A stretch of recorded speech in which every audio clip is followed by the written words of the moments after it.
मेरे प्यारे छात्रगण, नवी कक्षा के तृतीय भाषा हिंदी कक्षा में आप सबको स्वागत है।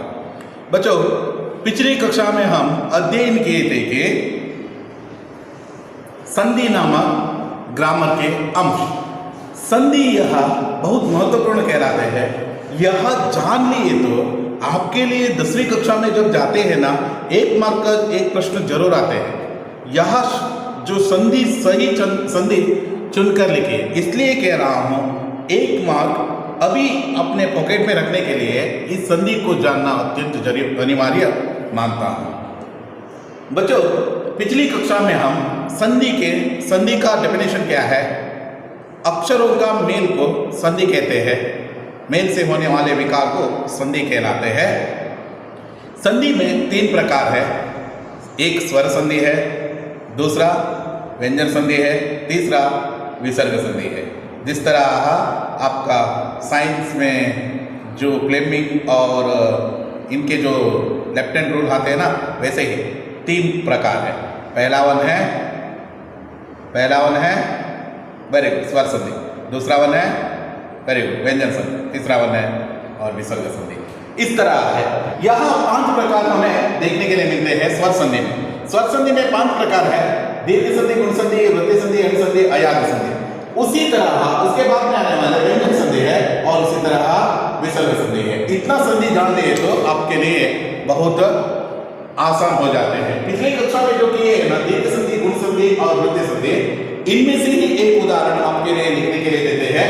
ज्यादा से ज्यादा नजर डालना है, इसके लिए ज्यादा से ज्यादा प्रश्न पूछ सकते हैं दीर्घ संधि, गुण संधि में, गुण संधि और दीर्घ संधि में। आपको कहा है जो शब्द संधि के किया जाता है, जो बीच का जो संधि शब्द किया जाता है, जो शब्द को स्प्लिट करने में मजबूर करते हैं, वह शब्द को देखना है।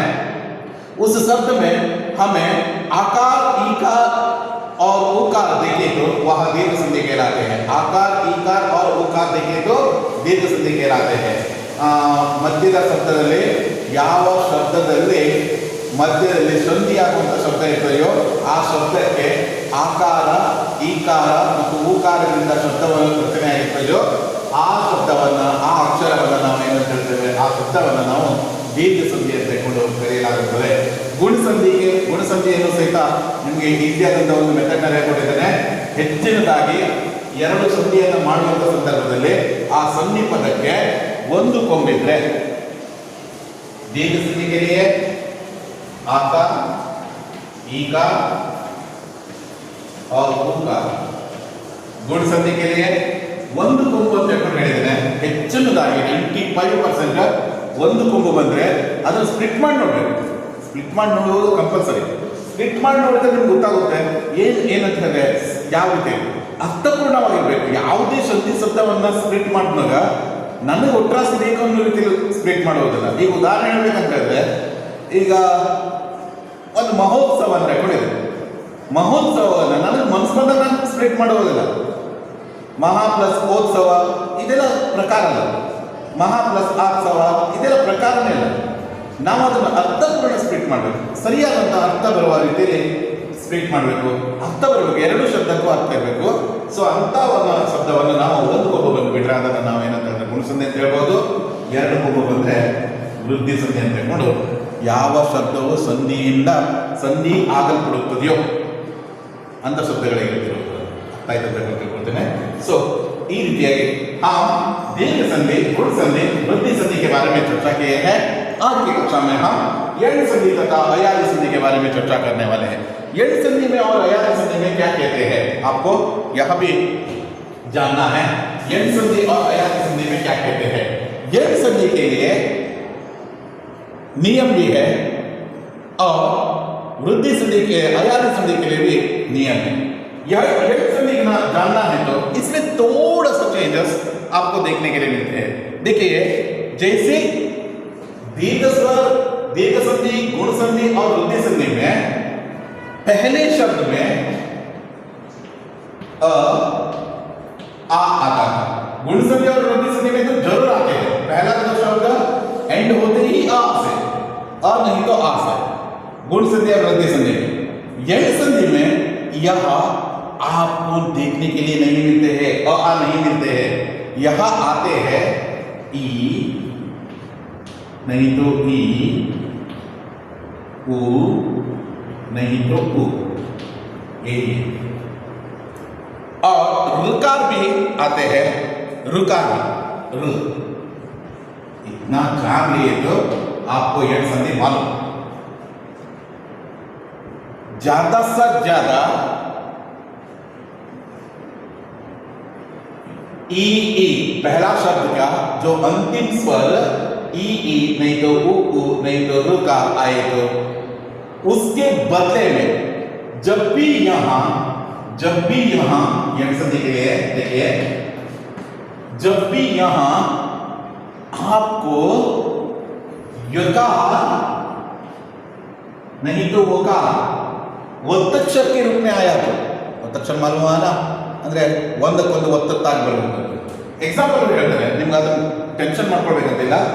एग्जाम्पल ಹೇಳ್ತಾರೆ, यकार और वकार वत्तक्षर के रूप में आया तो वह यण संधि कहलाते हैं. आपको मालूम हुआ है, ऐसा मैं मानता हूं. डिफिकल्टी से तो कह लीजिए. संयुक्त अक्षर भी कह सकते हो, वह वत्तक्षर भी कह सकते हो. वैसे ಒತ್ತಕ್ಷರದ ರೀತಿಯಲ್ಲಿ ಯಕಾರ ಮತ್ತು ಒಕಾರವಾಗಿ ಬಂದಿದ್ದರೆ ನಾವು ಅದನ್ನು ಏನಂತ ಹೇಳ್ಬೇಕಂತ ಹೇಳಿದ್ರೆ ಎಣ್ ಸಂಧಿ ಅಂತ ಹೇಳ್ಕೊಂಡು ಹೇಳ್ತೇವೆ. ಉದಾಹರಣೆ ನೋಡೋಣ. ಉದಾಹರಣೆಯನ್ನ प्रत्येक,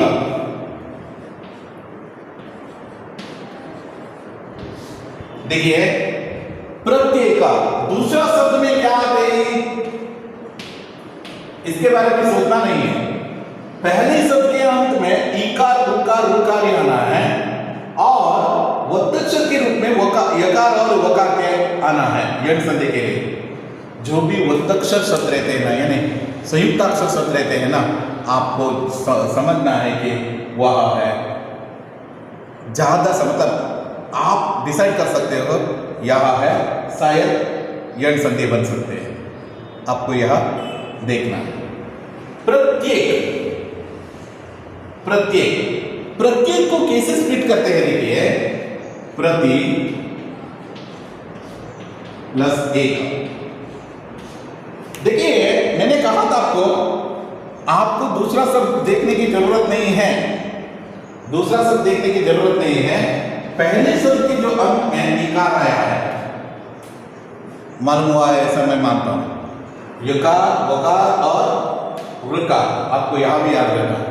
ओके, ऐसे इसे कहते हैं यण संधि. एक बार पढ़ता हूं, देख लीजिए.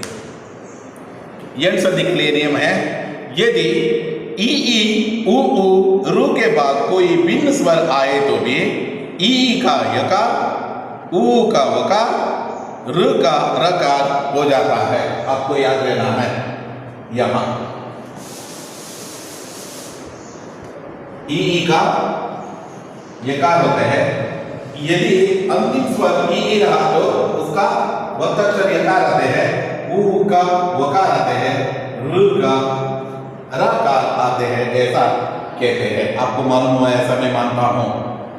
यहां जानना अत्यंत अनिवार्य है. फर्स्ट से लास्ट तक आप देखते ही जाना है. ई का यकार, उ का वकार वत्तक्षर, ऋ का रकार यहां संयुक्त अक्षर नहीं तो वत्तक्षर के रूप में आते हैं. उसे क्या कहते हैं हम? यण संधि के लिए उदाहरण कह सकते हैं. एग्जाम्पल हमने देखे हैं प्रत्येक, प्रति प्लस एक का प्रत्येक. मालूम हुआ ना, मालूम हुआ ना. देखेंगे हम जब ई उ और रू के सामने सवर्णों का जोड़कर दूसरे स्वर आते हैं तो क्रमशः य व र बन जाते हैं. इसके लिए हम यण संधि के लिए उदाहरण कहलाते हैं. एग्जाम्पल देखना है तो इत्यादि, यद्यपि, यद्यपि, यदि प्लस अपि, यद्यपि, इति प्लस आदि इत्यादि, नदी प्लस अर्पण नद्यर्पण, देवी प्लस आगमन देव्यागमन, अनु प्लस अय अन्वय, सु प्लस स्वागत स्वागत, पित्र प्लस अनुमति पित्रानुमति, मात्र प्लस आनंद मात्रानंद. और अन्य उदाहरण उदाहरण देखना है तो अति प्लस अधिका अत्यधिका, इति प्लस आदि इत्यादि, प्रति प्लस उपकार प्रत्युपकार, मनु प्लस अंतरा मन्वंतरा, और सु प्लस आगत स्वागत, और पितृ प्लस अनुमति पित्रानुमति, पितृ प्लस आज्ञा पित्राज्ञा, पितृ प्लस उपदेश पितृपदेश। यहाँ आपको एक विषय के बारे में याद रखना प्लीज। देखिए स्वागत, स्वागत यहाँ पहले शब्द में ही आया है, इसलिए आपको ये थोड़ा ध्यान देना है, यह थोड़ा ध्यान देना है। इसको स्प्लिट कैसे करते हैं देखिए, सु प्लस आगत। हमने कहा था उ के बदले में वकार आते हैं, सु के बदले में वकार आया है, आपको याद रखना है। मालूम हुआ ना? इसी तरह प्रत्युपकार, प्रति प्लस उपकार,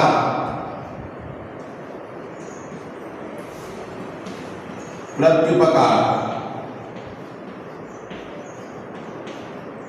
याद रहना है। इकार आया है, इकार के बदले में यकार उत्तर के रूप में आया है। देखिए यहां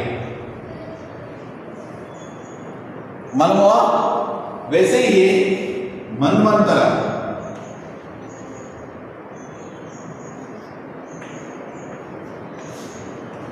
मनु प्लस अंतरा मन्वंतर, उकार आया है इसलिए वकार आया है, देख लीजिए प्लीज।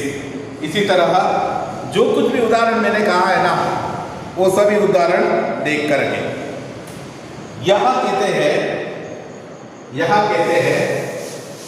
जड़ संधि। यहां यकार वकार रकार आना है, ई के बदले में पहला शब्द है ई के बदले में यकार, उ के बदले में वकार, र के बदले में रकार, जो अक्षर के रूप में आए तो उसे आते हैं तो उसे हम क्या कहते हैं? यण संधि कहलाते हैं, यण संधि कहलाते हैं। आपको याद रहना है। मालूम हुआ? यस, इतना है यण संधि। यण संधि के परिचय इतना जानने के बाद में हम दूसरा संधि के बारे में देखेंगे जो आपके लिए अपरिचित है, वह है अयादी संधि।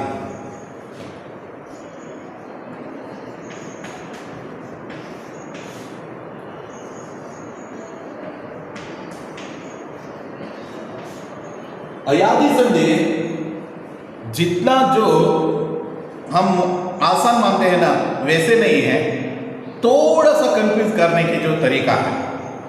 जिस तरह यण संधि में यकार वकार और ऋकार आया, यहां वत्तक्षर के रूप में आया यण संधि में, बट यहां आते हैं, यहां भी यकार शब्द और वकार शब्द आते हैं, लेकिन यहां वत्तक्षर के रूप में नहीं। 3 अक्षर रहते हैं, 3 नहीं तो ज्यादा, लेकिन जब आप यकार और वकार देखते हैं ना, उस वक्त आपको पहचानना है। मैं कह देता हूं आपको, उदाहरण देखने से आपको मालूम हो जाता है। देख लीजिए, डेफिनेशन पहले देखेंगे। जब ए आई ओ ओ के सामने कोई भिन्न स्वर आते हैं तो तब क्रमशः आई आय आओ आओ बनते हैं। यस सर, आपको यहां देखना है।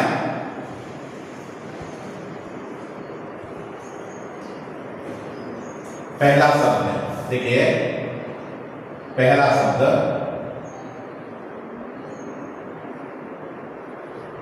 एका,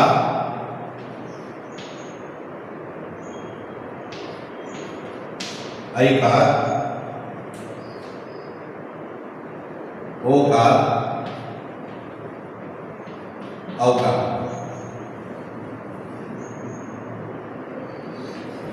ए आई ओ औ, ए आई ओ औ के रूप में आए तो इसके दूसरा जो शब्द नहीं लिखना है, आपको याद रहना है। पहला शब्द में ए आई ओ औ, डैश डैश डैश डैश, इसके बारे में आलोचना नहीं करना है। और यहां क्या बन जाते हैं देखिए, ए से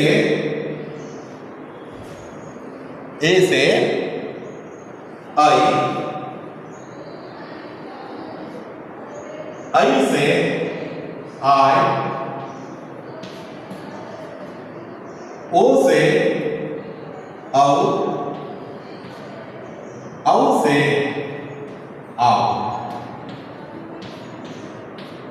याद रखना है, एक पहले जो अक्षर में आए तो आई आते हैं, ऐकार यहां आए तो आय आते हैं, ओकार आए तो औ आते हैं, औकार आए तो आव आते हैं। सिंपल है, ज्यादा टेंशन लेने की जरूरत नहीं है। यहां जो भी शब्द दिया जाता है ना, उसके अनुसार ही करना है। देखिए पहला उदाहरण देता हूं, नयना।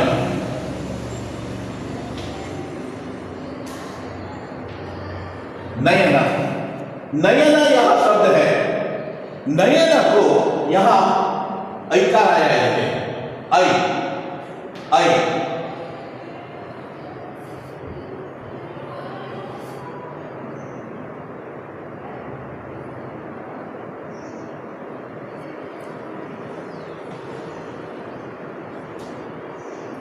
नयना यकार आया है, आपको याद रहना है, नयना के लिए यहां यकार आया है, नयना। ओके, उसी तरह एक और जो शब्द लिखता हूं, नायक और गायन।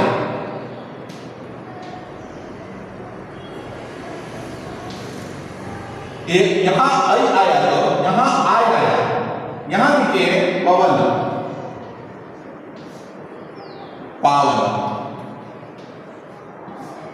थोड़ा कंफ्यूज हो सकते हो, कंफ्यूज नहीं होना है आपको, यहां सोचना है। यहां देखिए मैंने कहा ऐ आया, आय आया, औ आया, औ आया, आव आया। वैसे मैंने कहा यहां देखिए कैसे स्प्लिट करते हैं, नयना कैसे स्प्लिट करते हैं, ने प्लस अना। अना ही कौन सा है, यहां यकार के नंतर रहने वाले अना, मालूम हुआ। वैसे ही नयना। ओके, गायना, गाय प्लस अना, लास्ट में देखिए अना है। ओके, वैसे गायन।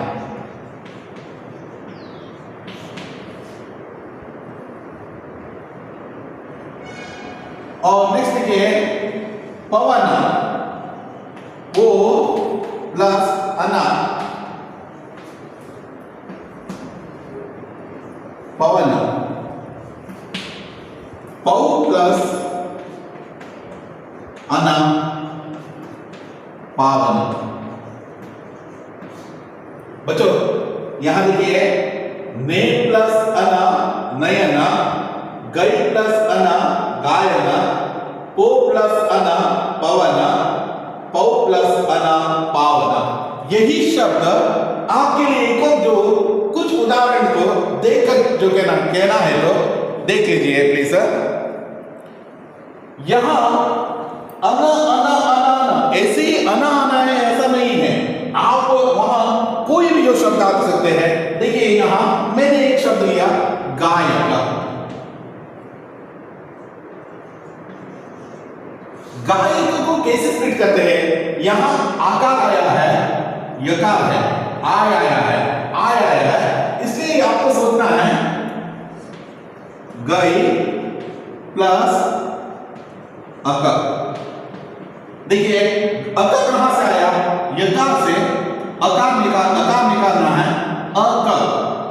गई प्लस अकर गायक, आपको यहां याद रहना है। इतना ही सिंपल तरीका है। यहां आप यदि यकार यकार वकार वकार ऐसे जो अक्षर देखे तो आप आसान तरीके से उसको निकाल सकते हैं। देखेंगे हम ने प्लस अना नयना, नई प्लस अका नायका, बो प्लस अना भवना, पो प्लस इत्रा पवित्र, पौ प्लस अका पावक, बौ प्लस उका भावुका। उसी तरह कुछ अन्य उदाहरण देखना है तो चे प्लस अना चयन, ने प्लस अना नयन, गई प्लस अका गायका, नई प्लस इका नायिका, और बो प्लस अना भवन, पौ प्लस अना पावना, नौ प्लस इका नाविका। इस तरह है। आप इन सभी उत्तरों को इन सभी उदाहरणों को अपने ग्रामर बुक में लिख कर रखिए। इसके जरिए आप 10वीं कक्षा तक यहाँ पढ़ते आ सकते हैं। आपको इसके बारे में नजरअंदाज नहीं करना है बच्चों। जिस तरह यण संधि बहुत महत्वपूर्ण है, उसी तरह अयादी संधि के बारे में भी आपको जानकारी रहना है और मालूम रहना है। इस तरह हम अब यण संधि और अयादी संधि के बारे में अध्ययन किए हैं। अब हम इसके बाद में हम व्यंजन संधि और विसर्ग संधि के बारे में अध्ययन करेंगे। अब हम देखेंगे व्यंजन संधि।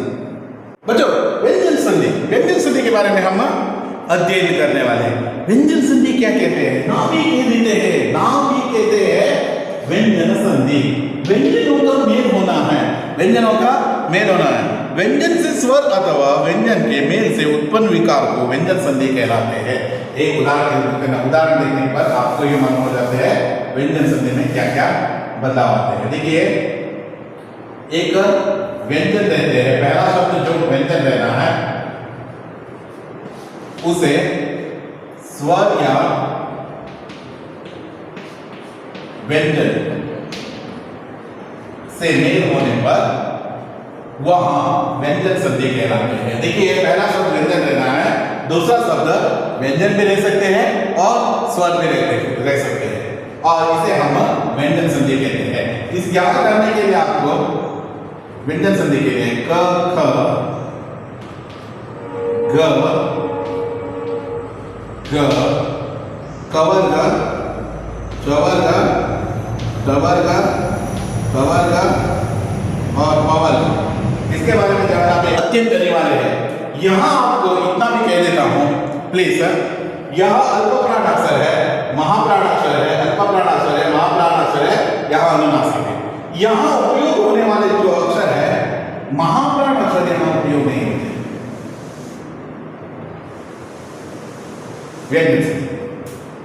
आपको यहां मालूम रहना है dash dash dash dash dash. जो उपयोग होता है उतना ही मैं लिया हूं, बाकी सभी नहीं लिया। आपको यहां देखिए, यहां शब्द है, देखिए इसके बदले में यहां नहीं तो अनुनासिक अक्षर के बदले में यहां वर्ग आते हैं। कैसे यहां देखना है तो दिक् प्लस गजा, दिग्गजा,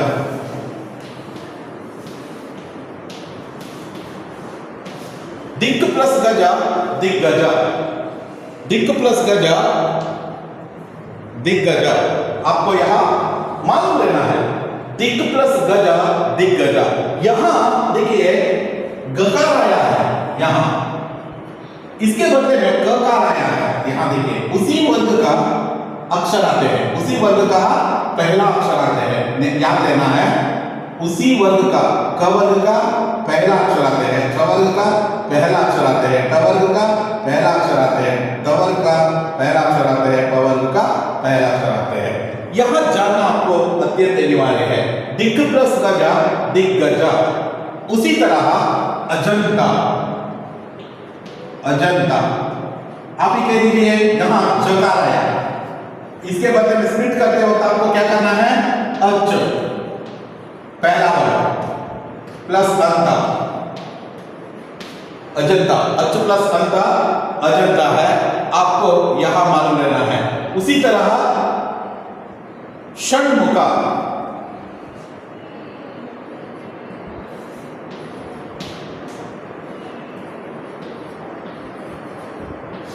षण्मुखा, नकार आया है, यहां देखिए यहां नकार आया है। षण्मुखा आपको कैसे लिखना है? षट प्लस मुका। देखिए यही है षट प्लस षट प्लस मुका षण्मुका, नकार के बदले में टकार आया। आपको यह तीसरा या पांचवा कोई भी जो अक्षर ले लीजिए, उसके बदले में स्प्लिट करने के बाद में पहला वर्ग का पहला ही अक्षर आना है। तद्रूपा, तत् प्लस रूपा, तद्रूपा। उसी तरह एक और शब्द कह देता हूं, जगन्नाथ।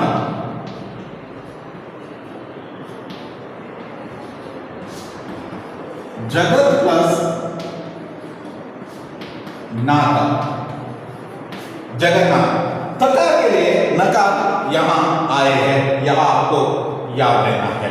इतना है आपके लिए व्यंजन संधि है। इसमें डाउट है तो जब भी आप कक्षा में आते हैं ना, उस वक्त पूछ सकते हैं।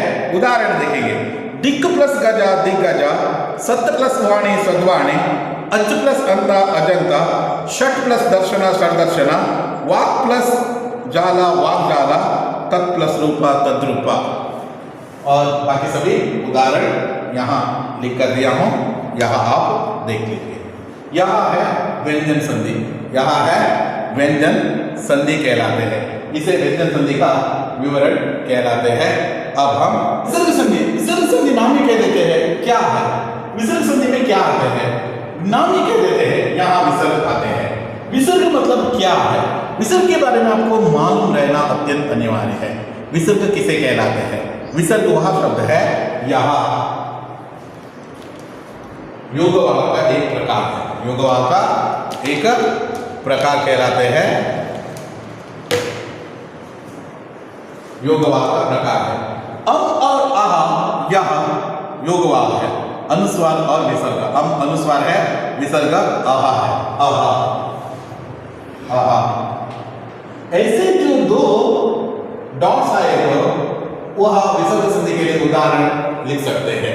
देखेंगे हम किस तरह जो उसका डेफिनेशन रहते हैं। स्वरों अथवा व्यंजनों के साथ विसर्ग के मेल से विसर्ग जो परिवर्तन होता है, उसे विसर्ग संधि कहलाते हैं। यहाँ पहले शब्द में विसर्ग जो शब्द आना है और दूसरे शब्द में कोई भी जो शब्द स्वर या व्यंजनों के मेल से कोई भी जो शब्द उत्पन्न हुए, तो उसे हमें क्या कहना है?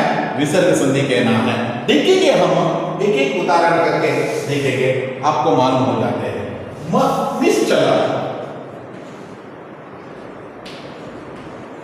बच्चों आपको यहां भी याद रहना है, निश्चला कैसे स्प्लिट करते हैं। जो आपको मन में आते हैं ना, वैसे स्प्लिट नहीं कर सकते आप। इसके लिए आपको थोड़ा सोचना है, क्यों यहां ऐसे लिखना है। यह स्प्लिट करते वक्त आलोचना करना है। संधि के लिए स्प्लिट करते वक्त उसका अर्थ बिगड़ना नहीं चाहिए। संधि का जो अर्थ परिपूर्ण तरीके से रहना चाहिए। जब आप स्प्लिट करते वक्त उसका अर्थ नहीं बिगाड़ते हो, उस वक्त उसे संधि कहलाते हैं।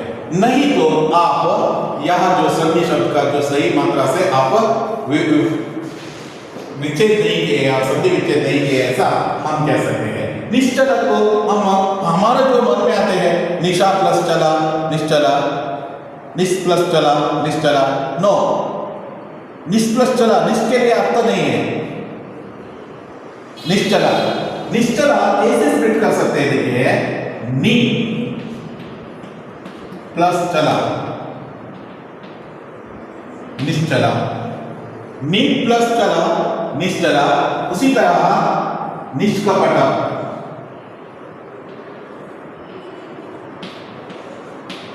निष्कपट कैसे स्प्लिट करते हैं? नी प्लस कपट। उसी तरह का एक और महत्वपूर्ण शब्द कहने वाला हूं, वह है मनोरथ।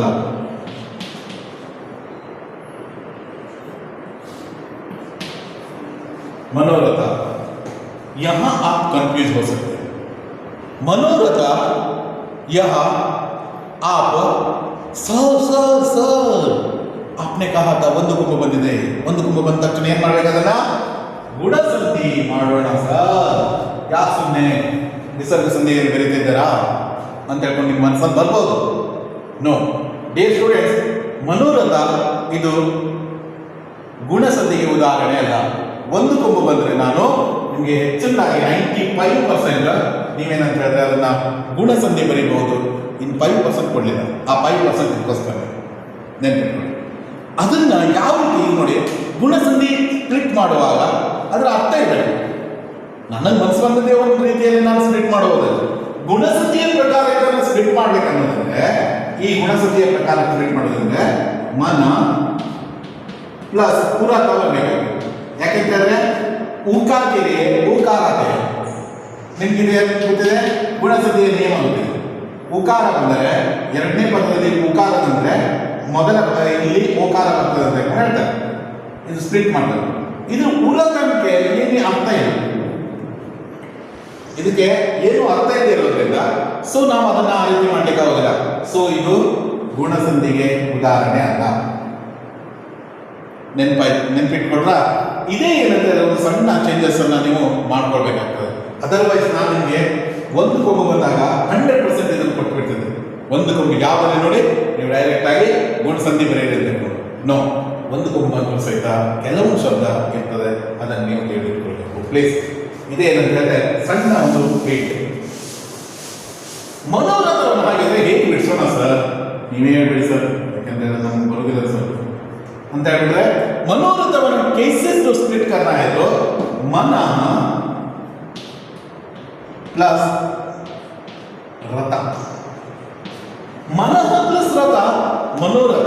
आपको यहाँ याद रहना है, मन प्लस रथ मनोरथ. उसी तरह पुरोहित,